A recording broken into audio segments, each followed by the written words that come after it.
I practiced in front of the mirror, making faces like an idiot, half closing my eyes to seem relaxed and uninterested, and then trying to fix my body language, like holding a wide stance with my shoulders back.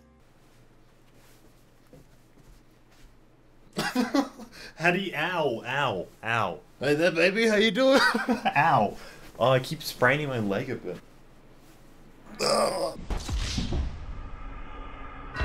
day I was walking down the street. I was heading to my video game cafe. I was heading to my gamer cafe thing. Is that what they're called? And I was walking into this gamer cafe. I opened the doors. I head on into the gamer cafe, and what did I see? What did I spy with mine own eyes? I saw a gamer being oppressed, and I thought, no, this is not okay. So I went up to the oppressor, to the bully, and I said, hey bro, your dad gay. And then he cried and ran away, and everyone started clapping. I don't know where I'm going with this story, but everyone started clapping, and it was really epic, okay? This story definitely did happen. This occurred. All of it. 100%.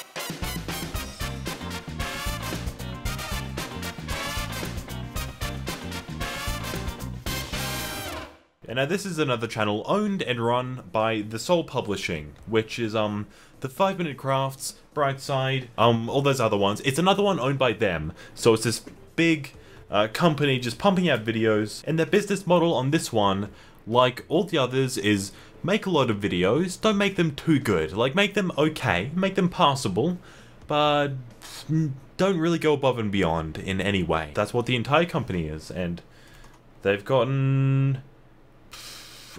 Oh wow, they're producing 1,500 videos a month. How many like pages do they own to do that? Wow, how many employees do they have, I wonder? Right, they say 40 Facebook pages, but what about their YouTube? Does that count their YouTube videos?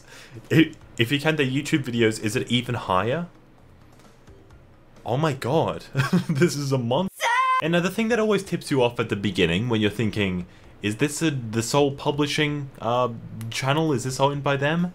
Is the thumbnails. They all look the same, and the profile pictures, they all have a brightly saturated background with a thing. It's just very easy to tell, it's very intuitive. And now before we even watch any of the videos, right, one of the things I noticed, well the first thing I noticed, is that none of the videos are 10 minutes. So they couldn't put any mid-roll ads on these videos. So the amount of money they must have lost from that I honestly feel bad for them, the amount of money they've said goodbye to. But then I go and look at 5 Minute Crafts and the numbers that they're pulling with really long videos, and all of a sudden I don't feel so bad for some reason. Also, yes, I am aware that Jarvis Johnson did a video on this, but I bought your merch, so yeah, I think I'm allowed to copy you. Well, it's not copying, it's the series. The series was gonna do it anyway, he just beat me to it. Grr. Bastard. Okay, so basically in this one, a girl moves to a new state/school, and she meets a really nice guy. He's really epic. He plays in a band, he writes poetry, he does art, and basically just generally lives a really epic life. She falls in love with this guy, starts dating him, he tells her more and more about her life, and he's very impressive. It turns out he plays in a band that's apparently pretty successful, so he goes away to do his show with his band, and unfortunately she can't come. But then she finds out that his family has been posting pictures of a family trip that he's in. And she does some research and finds out that all of his stories are, not true. The band with the name he had always mentioned didn't have a drummer. It was electronic. Okay, so he told you that he was in Daft Punk. He told you that he was a member of a band called Daft Punk, and he apparently told everyone this. This was public domain knowledge, and no one questioned it. Everyone believed him, that he was a member of Daft Punk, and no one knew what Daft Punk was, or went and thought, I might Google his band. Ooh, it doesn't have a drummer. Okay, and he says he's a drummer of this, I don't know if that's true. Daft Punk! People, nobody recognized the name Daft Punk? Really? No. That didn't happen. Right, so I'm sure you see the idea of this channel by now. It's, true stories that are like fan-submitted, I guess, or submitted by viewers, which the channel then animates, narrates, and publishers. But there are a lot of little telltale signs of them not being true, right? Like in this one, just earlier, this happened. So in about a month and a half, we started dating. To be honest, what made me feel even better was the fact that half the girls in our class were secretly in love with Jake. That was the kind of secret that everybody knew. And of course, they were madly jealous. I know I probably shouldn't have been so happy about it, but they were all quite mean to me, as I was the new girl in class. So I guess we were even. Yeah, it's not as bad as as him being in Daft Punk, but it's still very like, did that really happen, love? It's just a little bit too wish fulfillment-y. It's a little bit like a Roald Dahl, is that how you say it? Book. It's just not very realistic. It's just a little bit cartoony. It's just a little bit like, all the other girls were mean to me, but they were so jealous, you guys. Like, it's a little bit like, ooh. It's a little bit like, ooh, yeah, good one, Michael. They really get what you mean when you say it's a little bit like, ooh. Okay, so basically in this next one, my 16th birthday was a nightmare or something like that. I don't remember what the video was called. There's this girl, and it's her 16th birthday, and basically her family is always doing pranks on each other.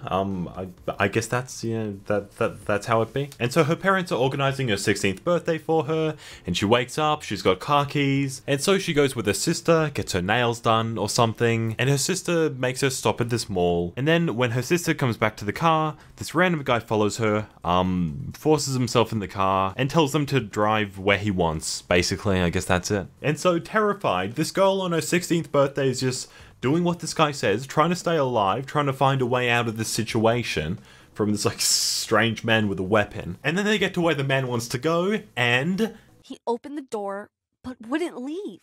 I looked back in terror and saw that people were running out of the restaurant, and those were my parents and all my friends. They were yelling, "Birthday prank, surprise!"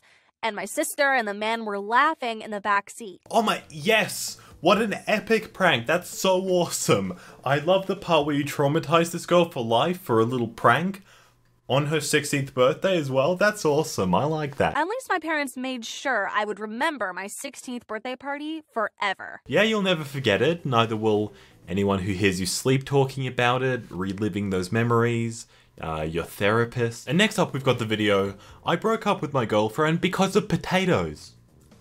Also, I know Jarvis also talked about this one, but bro, I got your merch, okay? That's my get out of jail free card. Hi, I'm Andy. I've always had a particular sense of humour.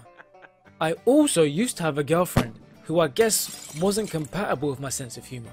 Let me tell you how I found out. So my girlfriend invited me to dinner with her and her parents. Blimey, I never met them, and I got pretty nervous. And it started off in a good way. Then the idea slapped my mind that I should do some comedy to make a good impression and amuse them a little, as they seemed deadly serious. So naive I was. Oh yeah, I decided to do some comedy, you know, lift the mood. I decided to just, you know, whip out the old comedy over here, you know, just Now you guys heard of you guys heard of Big Chungus? When I saw they were gonna serve baked potatoes, I decided to pretend I didn't know what potatoes were. That would be hilarious, I thought. Oh my god, the look on everyone's faces, epic. Epic, so amazed if I just pretended that I didn't know what potatoes were. That's funny. Like, no context, you don't know this family, you're just out of nowhere saying, what's potatoes, am I right? Like a stand-up comedian just walks up to the mic, picks it up, pretend it's a mic. Guys, what's this thing? Like, how is pretending not to know what something is funny? But it also backfired on me. So first, when they served a potato on my plate, I acted really strange. I gave out an impressive mixture of curiosity, confusion, astonishment, and interest on my face. They noticed it and seemed confused, but didn't ask me anything. So I launched my idiotic prank. This looks very interesting. What is this? They stared at me, and the mother said, "It's a baked potato." Oh, interesting. A baked... What is it again? A potato. A potato? Oh, interesting. Never heard of a potato. Looks pretty good. Unbelievably, they didn't see I was clowning. This was the moment I started to suspect they have literally no sense of humor. Oh my god, yeah, no sense of humor, you guys. What the hell? How did you not realize that I actually did know what a potato was with my absolutely no indication of knowing what a potato is. Like, a joke's only funny so long as at least someone's in on the joke. If literally no one gets it, then stop talking, bro. I knew it would be a humiliating epic fail if I admitted to making a joke. Epic fail. Okay, it's been a while since I've heard those words. Epic fail. So I decided to act naturally till the very end. They asked me, very incredulous, if I really had never eaten a potato. I sigh and tell them yes. Not only have I never eaten a potato, but I also have never even heard of the word potato. This went on for a bit. The more I insisted, the more they started to suspect I was goofing them. I had to commit 100% at this point. At one point, her annoyed father said something like, "Enough is enough. You're kidding us. Admit it." Why would you get angry about that? Dude, admit it. You know what potato is. Like, who has ever gotten angry about something like that? The last straw came when I decided to take a bite of the potato. And when I did, I made a high-pitched noise and said, tastes very strange. And that is when the father started yelling at me and the mother kept saying, "What are you doing?" And my girlfriend went to some other room. Finally, the father said I should get out. What? What? No, he did not say that. No one said that. She didn't burst into tears. She didn't say, "What are you doing?" And his head did not combust. None of those things happened. This is not. This did not actually happen. It's just such a weird, dumb situation, and it's not even. It's such a weird, dumb situation. Like, go away from me. Why has this channel beat me to 1 million subscribers? Like, they've only been uploading for 7 months. This is depressing. This is so sad. I said it was irrational to treat me like this, just because I never heard of a potato before. After that, I left with dignity. Oh, leaving with dignity, of course. Leaving with the most dignity in the world after just making a clown of yourself and alienating your girlfriend's entire family. Dignity. Superhero cape. And then he goes and breaks up with his girlfriend, and his dad and him laugh. And that's basically the end of the video. Wow, epic. An awesome story that occurred in real life. The same one that we live in. It happened. And one thing you'll notice about this is it's always a bit of a victim story. It's always a bit of a sympathy story. It's always, like, which is fine. Like, most movies are kind of victim underdog stories, since those are the things we relate to. But when it's something you're saying is real and probably isn't real, it's just a bit like, I don't know, it's not bad, it's just disingenuous. It's not like harmful, I wouldn't say, it's just a little bit gross. Anyway, the conclusion for the video, the profound end note, actually happened bad channel. Who would have thought that the sole publishing channel is bad? None of the other ones are. It's not like there's a whole series about these channels being bad. Oh, and also I mentioned a couple videos back, Good Game Spawn Point, that game I used to watch about games. A while back I submitted a question for them to answer, and they did.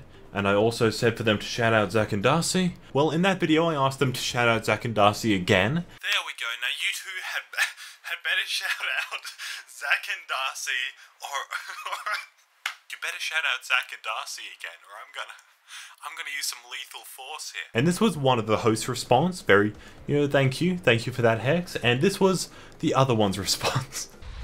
I'll never give a shout out to Zach and Darcy again. They had their chance. Okay, now I'm angry, Mr. Barjo. No, just kidding. Love you. Mwah.